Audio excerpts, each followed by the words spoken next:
Okay, we are back here on our big broadcast. Back live here on the Sunday Radio Show. Thanks for joining us. And when we went out to Vegas in January to the Adult Video News Awards and the Adult Entertainment Expo, we found one of the coolest guys out there, and he joins us on the phone, Mr. Aaron from the website timetosquirt.com, the creator of the Squirt Watch. How are you, my man? Hey, I am doing good. It's gorgeous down here. I'm actually in Dallas at the moment. It's about 75 degrees and had a nice cookout for lunch. Well, look at that. Look at that, baby. Good stuff. Now, talk to me a little bit about out there in Vegas.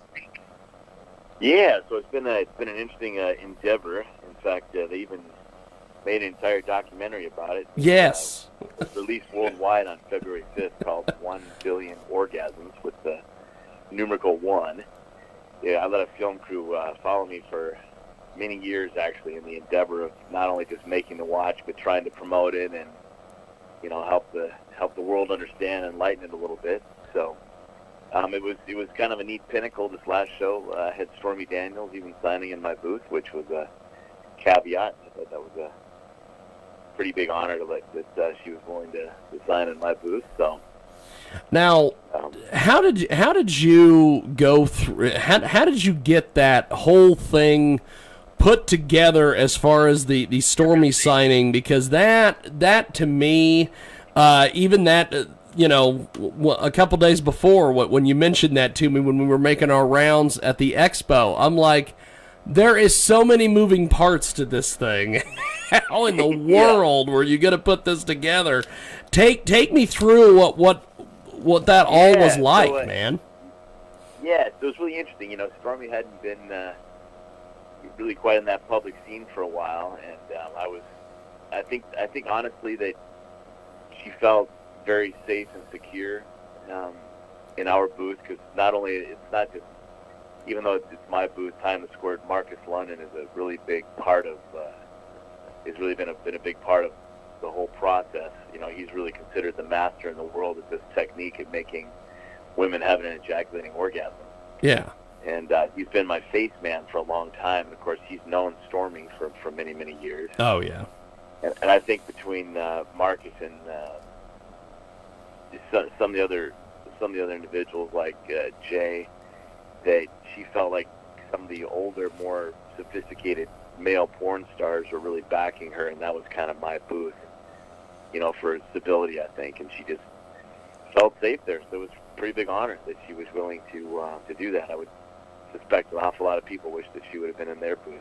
Oh yeah. There was a line waiting, you know, like more than an hour before it started. You know, I've never had such a paparazzi moment myself. I mean, it was crazy. There were people that were trying to buy my watch, like literally through the bikinis that were, you know, kind of like all next to me, just trying to like get through just to get my attention. Like, hey, I really want to buy a watch before the show closes.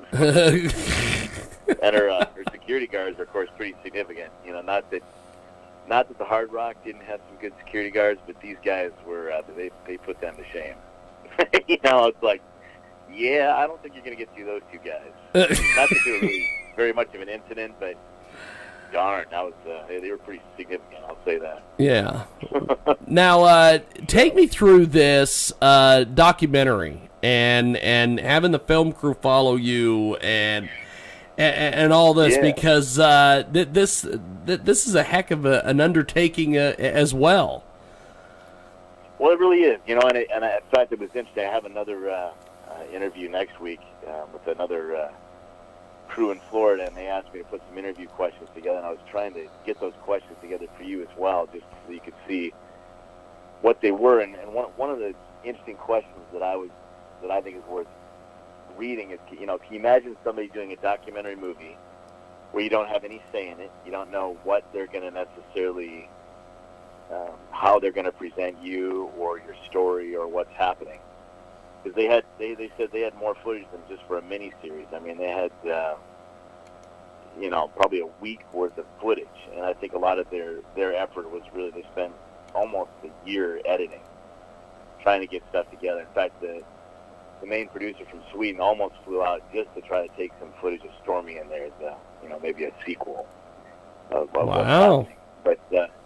But yeah, so they went on for many years, and of course, even my children are, kind of frankly exposed in the movie as far as being their lives and being part of it. So it was, it's kind of a risky thing to take. In fact, I could theoretically lose. I still have a day job, and I could lose that day job just based on, being part of this industry. Unfortunately, I hope that doesn't happen, but it is what it is. So it's really kind of taking a risk, to go out there and have the world kind of see who you really are and what's going on. And, I'd have to say that I think a lot of the movie is done well. There's a lot of good messages that I wanted to get out, and I'm happy with that, although I think some things were not portrayed accurately. And I guess you have to make some drama, and you have to make it interesting for people, I guess, and I guess it's good to have a little angst or things like that, and it was, I don't know, I would just have to, there's probably one scene that I have to disagree with how it's put together, and even when you look at the reviews, because the movie, by the way, is on everything from Barnes & Noble to Target, Walmart, Amazon, iTunes, and BD, whatever. And when Rotten Tomatoes did a review on it, they actually caught the very thing that I was upset with. And it's interesting because it's like they almost said like something's missing, or something wasn't quite the truth or something like that. And I thought, wow, they're pretty perceptive that they picked up on that. So it's not my movie. I don't make a penny on the movie other than it was worth the risk for me to get it out there. You know what I mean? Yeah. How many times in your life can someone say they're going to make a movie about you that actually got picked up by the largest documentary company there is, Gravitas? Like, for example, if there's any Trekkies on the phone or on the line out there, they did for the Level Spock, where Leonard Nimoy's son actually did the whole documentary about Spock, and they're the ones that picked it up, Gravitas, the same one that did my movie. So it's a pretty big kudo, to have them pick it up and push it worldwide. Yeah. I don't think it's been translated into Chinese yet, but I mean, I even sold like 3 watches to Israel last week, so evidently the movie must have fit over there. The movie must have filtered over there, baby, because you made some sales. Yeah, before this ever happened, believe it or not, I actually had a colonel in the Israeli Air Force buy a watch from me, and he was laughing, saying he was flying around with it in the cockpit. He would act because it does measure G-force. But, wow! It would change colors depending on what he was doing with the plane. So that's awesome. That is fantastic. I got friends all over the world, boy. From Australia to Romania, Russia. Man, there's been a lot of. I've been trying to make the world a happy place. That's right. That's right. We have got a great guest with us today. Aaron joins us. TimeToSquirt.com is the official website. Check out TimeToSquirt.com. And the documentary is all over the place. What was some of the beginning reactions when this documentary came out? People getting a hold of you, people reaching out to you. What was some of the different reviews you've gotten from the documentary itself? I think in general it's been pretty positive. I've had some friends that were upset about the very thing that I was upset about, and that kind of makes it look like I'm pimping Kat out, which was not the case at all. It was her clothing line, and she was the one that wanted to go out, and swing and have a good time. And if there's any, I bet there's a lot of people on the phone out there, and I hate to say it, but typically, the chicks are in charge here, people.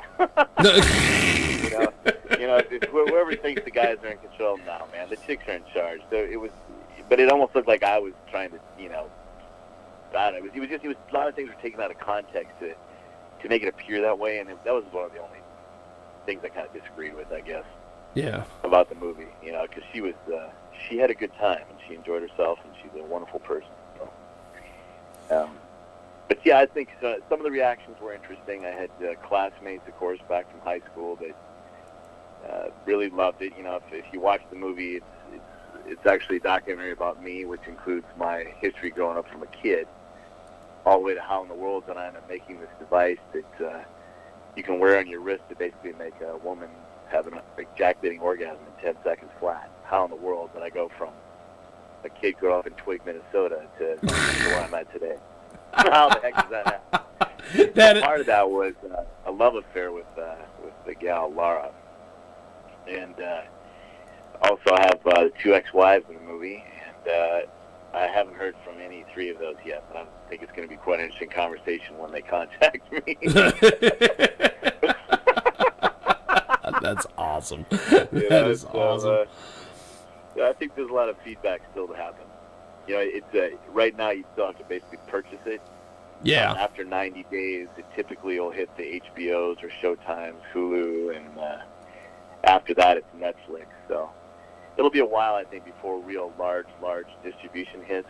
Where people are just browsing through and like 1 billion orgasms. What the heck is that? I got to check that out. So yeah, we'll see what happens.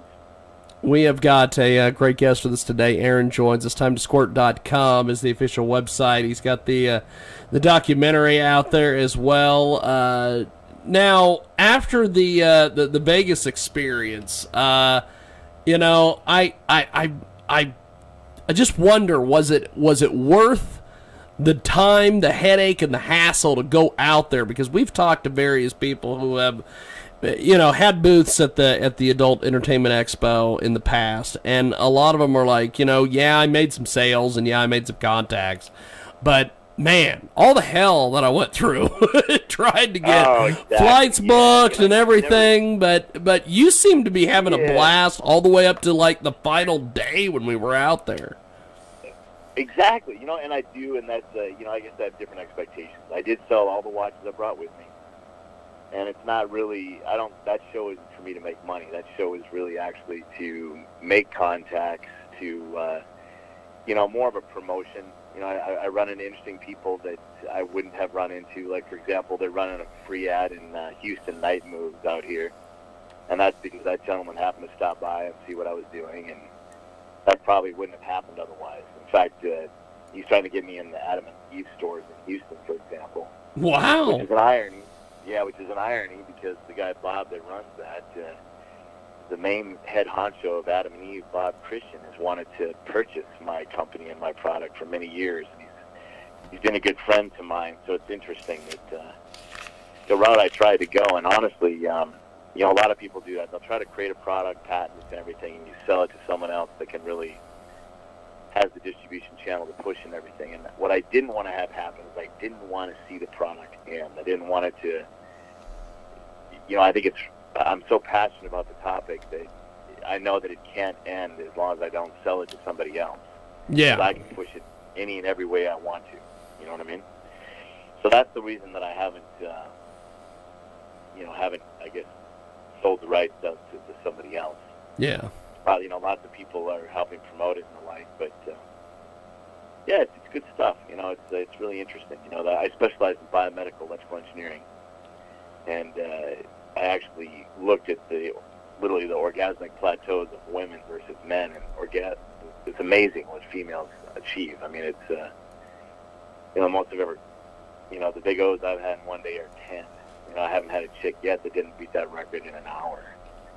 And frankly, their clitoral orgasm is kind of like our orgasms, and the G-spot orgasm is amazing. I mean, it's significantly higher than ours. They can really ride this amazing plateau. In fact, you can have them simultaneously. Like, here's a good story for you. I'm interviewing Ginger Lynn. For some of the audience that's out there a little bit older, she was one of the legendary porn stars. Oh, yeah. Green Door, and really started the porn industry.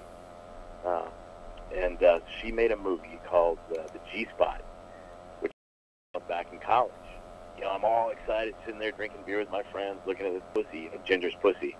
And on command, she expels it out to really get this other gal's face. So it's pretty prim and proper, this particular girl. Of course. And the Michelson brothers, who really started all this, really told Ginger. In fact, it was cute with Ginger. I need to put this on my website, like these interviews and things.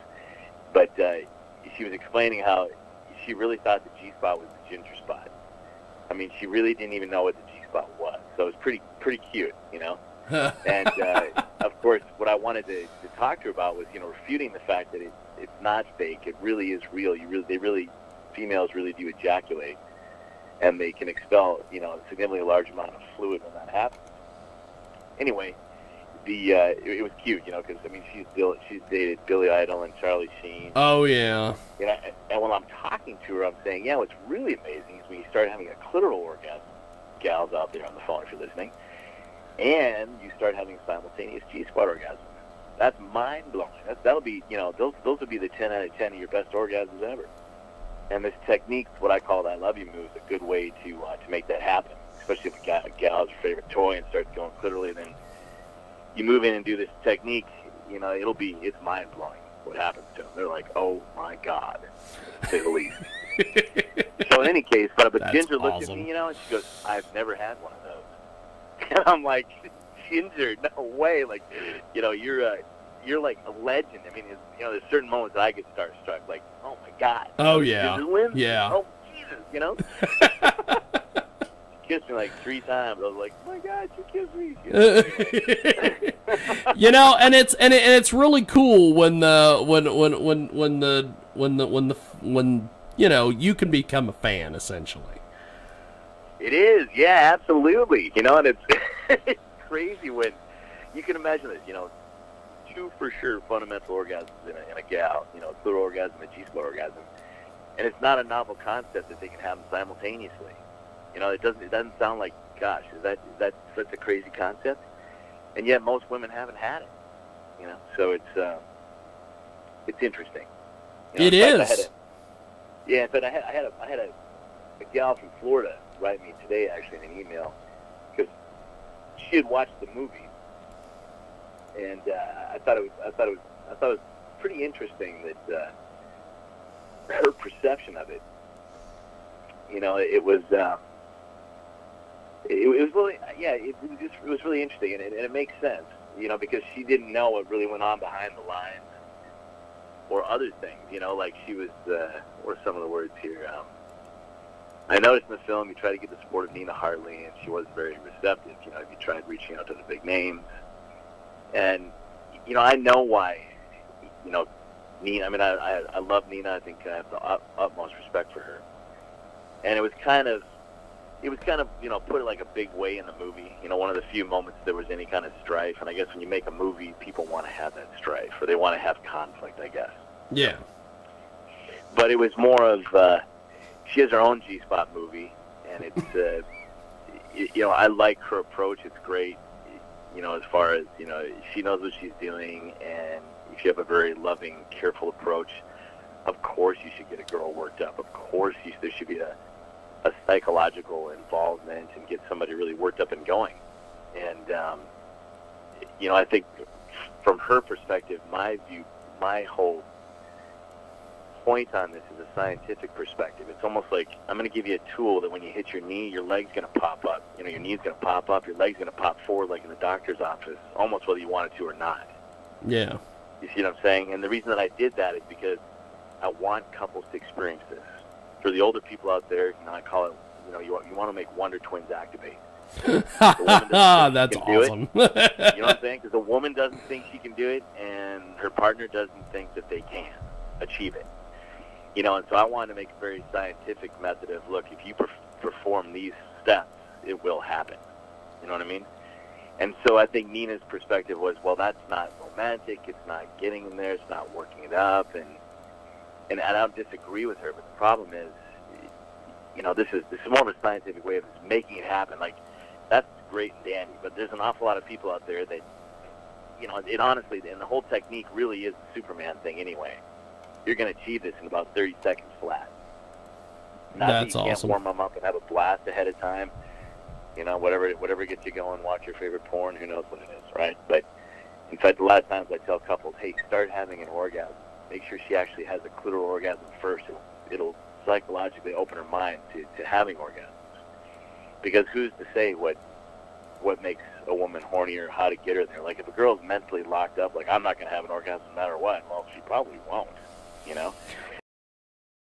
That's what we've, over the years, talking to various people that have had, novelties and sex toys and all this. That's the common thing. If they've got it Sure. in their head, it ain't gonna happen. it ain't going to happen. Well, exactly right. So that's right. So I mean, you have to have at least you got to get your partner to buy into the fact that this could be an amazing euphoric experience. It's just possible this might be the most intense orgasm you've ever had. I mean, like, you wouldn't believe how many times I've had girls grab my shirt or look at me and say, "That's the most unbelievable, amazing orgasm I've ever had in my life." And I never thought in my lifetime that I'd be like, yeah, I've heard it so many times. I know. Why do you think I'm doing this? I never thought I never thought that it'd be nonchalant. Yeah. You know. But I got another good story for you. So I'm outside a swingers club out in Florida. Believe it or not, they took over a Marriott. And you ever walk around a Marriott with naked people walking around? That's like, no way. And yours truly did a female ejaculation show where there was, I had a little massage bench, like hundreds of people around, and I'd let somebody have a watch if they come up and never squirted before and wanted to do it, and was willing to have me do it on them in front of everyone, and kind of explain the technique. So that was my all-time record days. I did over 24 gals. But one of the interesting moments was that one of the oldest people I'd ever done it to, this gal, very good-looking woman, probably, in her mid-60s, and she was with two doctors, and, she was just, that's bullshit. You know what I mean? And this extremely hot girl that was making out another girl next to me that I had totally done. She was like, "Oh, no, it's there. It's totally real." So I said, "Well, how about this? How about you come up to my hotel room with your doctor friends, and I'll just show you, So I went up there, and interestingly enough, I'll never look at my toothbrush the same. I had a sonic toothbrush, and she informed me that how she normally got off was with a toothbrush. That's a hell of a deal. Sacrificed my toothbrush to get this moment where you sacrificed the toothbrush. I'm like, hey, you know what? We got it. We got to get her going here. You know what I mean? We got to. I want to mentally open her up mentally, right? So she's willing to be there, right? So she started coming clearly, and I went in, and of course, my success rate is pretty much like Mark's London's. And she was screaming. I mean, she was squirting and coming, ejaculating everywhere, and she started crying. She said, I can't believe this. That's the most amazing orgasm I've ever had in my life. I mean, she was really bawling. She said, "I'll follow you anywhere." Let me tell you, I was confident. So, I mean, I felt like I was... It's the old pickup line, blowing my ear, and I'll follow you anywhere. Fantastic. Oh, dude, you wouldn't believe the stories. I mean, like, she knew people on, what was it? It's the, what is it called? It's where you sell stuff over the television. It's what, like home shopping and all that. Yeah, there was a whole thing. It's funny. It's the same exact one that the book or the movie. What was that movie? Joy was made about. Yes. Which is funny because I kind of looked at it like my movie was like a documentary about the movie Joy, but instead of a mop, you're going to need one. Oh, the Home Shopping Network, right? So she knew the owners or whatever the Home Shopping Network. She was going to put my watch in the Home Shopping Network, and I'm like, I don't think that's the right venue. But thank you very much. It sounds good that I did that. Well, she said I would literally go anywhere. I'd follow you anywhere. You know what I mean? And my whole point was that I just wanted to show these two doctor friends that she was with how to do it. You know what I'm saying? Because I said, look, it's not like you're not capable of doing this. It's just an education. And I've kind of made a system and a kit to show them. So you don't need me. You know what I mean? This is to educate you all. You can all go off and have a blast. You know what I mean? You don't ever talk to me again. You know what I mean? This is just to show you. But it was interesting. I'll say that. And she was definitely... a good testimony whenever she happened to be around and anyone else was around. It's like, oh my God, it so works. It's unbelievable. That's fantastic. But surprisingly enough, you know what? They didn't buy a watch. And so that's what's always kind of floored me. Like, why, if you see all this work and stuff, what, it's like $150 on my website. Like, yeah. 169 on Amazon. Isn't it worth? I mean, you just saw this happen. My God, you guys are doctors. You got so much money you don't know what to do with. Well, that too. It's more than your hotel room time for one watch. You know what I'm saying? So well, yeah. just things happen, brother. But before we let you go, how do we find you online? Social media, everything. Yeah, absolutely. So social media, I'm the Squirt Watch Man. And as far as my website, it's www.time2squirt.com. That's the word time and then T-O and then squirt.com. So time2squirt.com. In fact, if you go on there and you type in the word splash, you can get $40 off. Wow, look at that. So that's a big positive for somebody listening on this. It's a pretty darn good deal. So instead of $169 on Amazon, that brings it down to $119 on my website. Yeah. So that's a good deal. Well, that's a heck of a And deal. Otherwise, yeah, that's the best way to go home. And the movie is www.1billionorgasms.com, and that can tell you the latest updates of where to get the movie or, et cetera. So. Well, good stuff. Well, Aaron, I definitely want to keep chatting with you, my friend. I will be in touch, and thanks for making time for us today, and I'll talk to you soon. Thank you, man. Yeah, excellent. Party on. Appreciate it, bro. We'll talk to you soon. There he goes.